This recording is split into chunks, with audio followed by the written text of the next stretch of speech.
Hey guys, how's it going? Welcome back. Just wanted to give you a few more practice examples on some in our trig unit. Okay, so we'll call it Intro to Trig Equations. Okay, um, so first of all, we have something we call the cast rule. Okay, now here's how the cast rule works.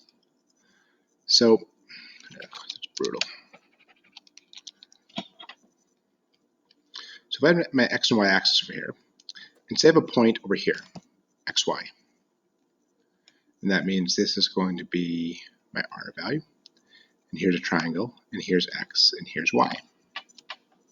Okay, so if I'm in, so this is when I'm in quadrant one. Okay, so here's my quadrant one. Now the idea is like here that this x, since I'm going to the right, is going to be positive. This y is going to be positive, and this r is going to be positive because r is always going to be positive. So this is theta. Now we have a rule that says that sine theta equals y over r. It's opposite over hypotenuse. Cosine theta equals adjacent over hypotenuse. It's going to be x over r. And that tan theta is going to be y over x. Now what the cast rule tells us, it says which ratios are positive in each quadrant. That's what the cast rule tells us. Okay, here's how we do that. In this case, x, y, and r are all positive. So that means y over r is going to be positive. X over r is a positive divided by a positive.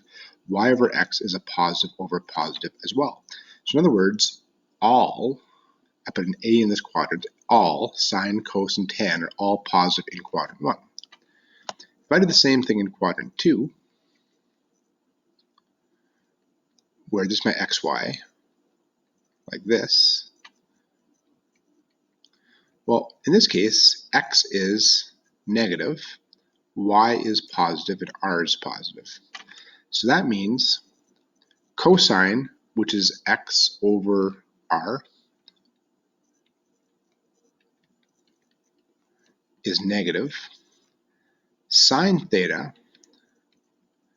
which is y over r, is going to be positive. Tan theta, which is y over x, which is going to be a positive over negative, is going to be a negative one. So one here, the only positive one is s for sine. That's an s in this quadrant. If we're in quadrant 3, so here's my xy. Let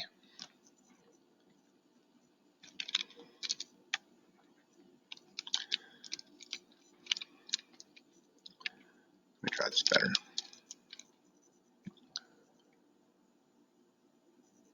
Okay, so here's my x, here's my y, here's my r. Well, r is positive, y is negative, x is negative. Okay, so cos theta, sine theta, and tan theta.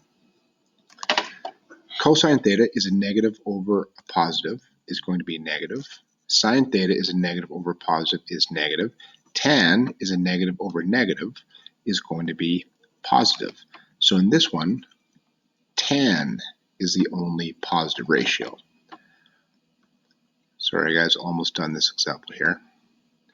X, Y, R. Now we're in quadrant 4.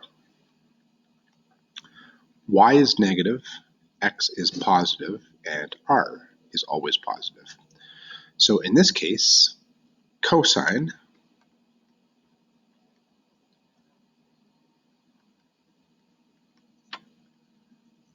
All right, so we have cosine is x over r, is positive over positive is positive. Sine is a negative over positive, which is negative. Tan is a negative over positive, which is negative. So the only positive one is cosine. So what it comes down to, our cast rule becomes this. Okay, so here's what you need to memorize. First of all, spell the word cast, C-A-S-T. The thing you need to know is that we're starting in the bottom right and we're going around counterclockwise. So C-A-S-T. We'll call it the cast rule just because that's easier to remember than the ASTK rule is if I started over here. But Starting with the CAST, going in this rule, here's how we use this rule. Okay, it's a cast rule.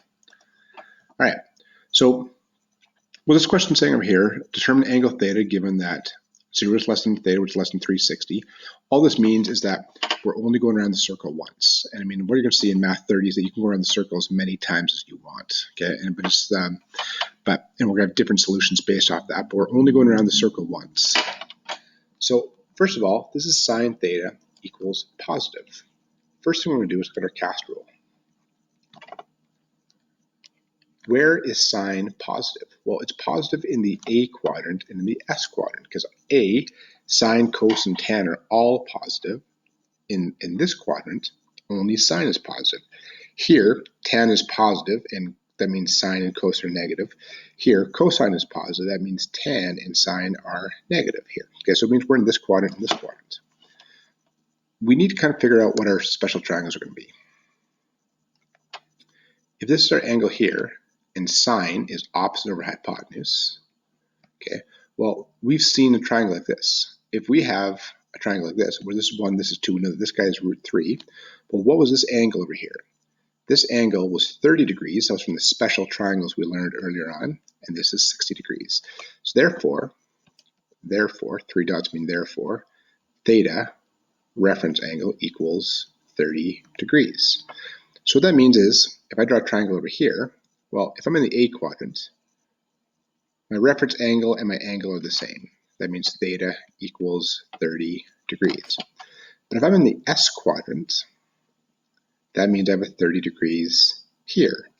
That means this angle is 180 minus 30, which is 150. And this is my answer. Theta is 30 and theta is 150. Okay?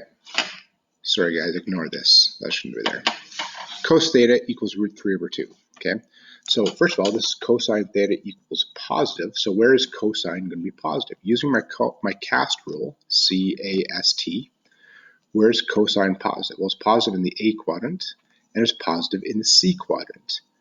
Sine is positive here, cos and tan are negative. Tan is positive here, sine and cos are negative. Okay, so it's not in these guys, not in these guys, it's in these two quadrants here and here.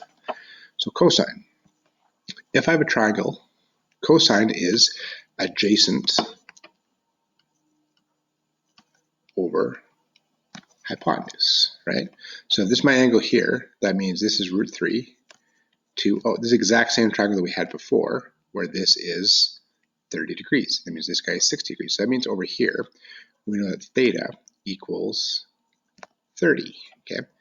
In the all quadrant, that means we have an angle there, so theta equals 30. If we're in the C quadrant and we have 30 here, that means this angle from here to here is 360 minus 30 equals 330. All right. Okay, so guys, hopefully this gives you a bit of an insight on how to solve some of these trig equations. Okay, and again, guys, the notes in the D2L shell are very good, so I'd encourage you to follow those ones, and then make sure you're keeping up with the textbook questions with these ones and practicing up on those. Okay, guys, if you have any questions, please send me an email, and I'll be happy to help you out with those. All right, see you in the next video.